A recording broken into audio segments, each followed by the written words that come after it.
The Book of Psalms, Psalm 83, a song, a psalm by Asaph. God, don't keep silent. Don't keep silent, and don't be still, God. For behold, your enemies are stirred up. Those who hate you have lifted up their heels. They conspire with cunning against your people. They plot against your cherished ones. Come, they say, let's destroy them as a nation, that the name of Israel may be remembered no more. For they have conspired together with one mind. They form an alliance against you. The tents of Edom and the Ishmaelites, Moab and the Hagrites, Gebal, Ammon, and Amalek, Philistia, with the inhabitants of Tyre. Assyria also is joined with them. They have helped the children of Lot. Do to them as you did to Midian, as to Sisera, as to Jabin, at the river Kishon, who perished at Endor, who became as dung for the earth. Make their nobles like Oreb and Zeb. Yes, all the princes like Zebah and Zalmunna, who say, let's take possession of God's pasture lands.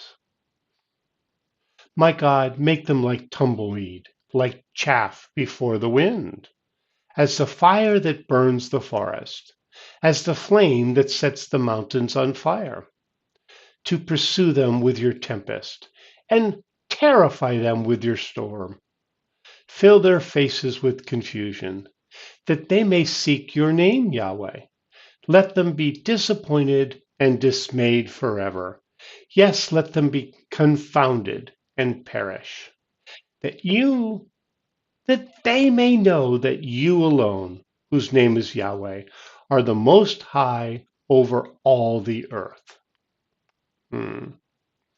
Psalm 83. The prayer we pray a lot. God, don't keep silent. Don't keep silent.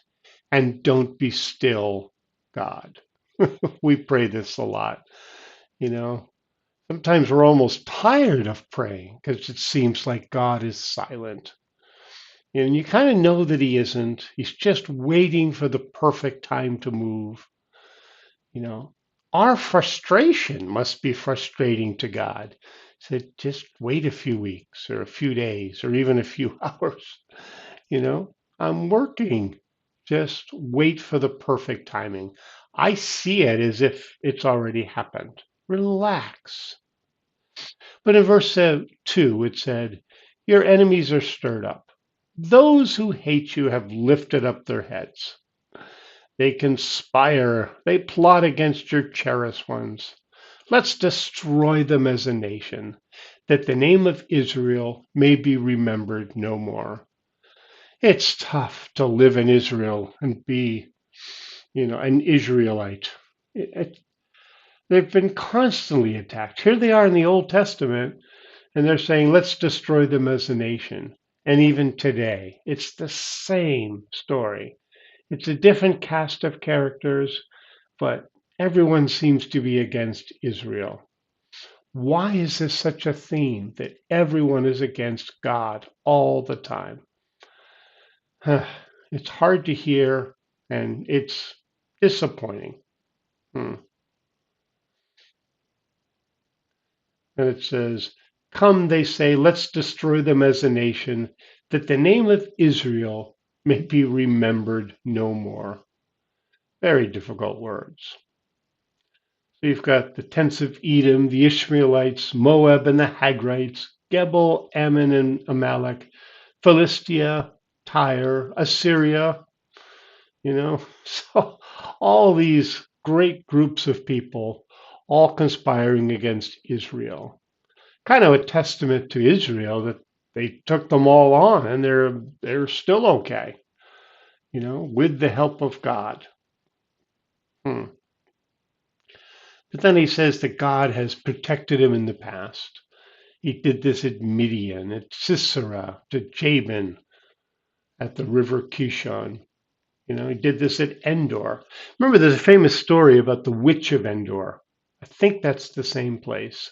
And all these became dung for the earth. Oreb and Zeeb, Zeba and Zalmunna. Let's take possession of God's pasture lands. But God took care of them too.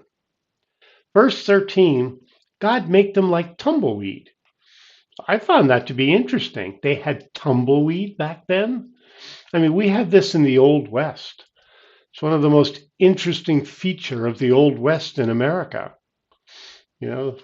Old Western movies, the tumbleweed tumbles through. They had tumbleweed back then. Very interesting to me.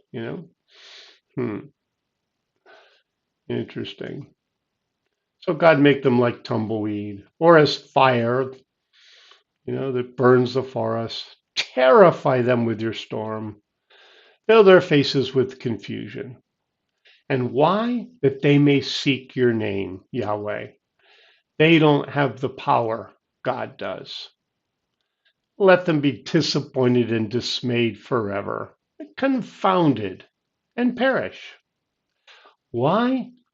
In verse 18, that they may know that you alone, whose name is Yahweh, are the most high over all the earth. Confound them so they can find God. Psalm 83.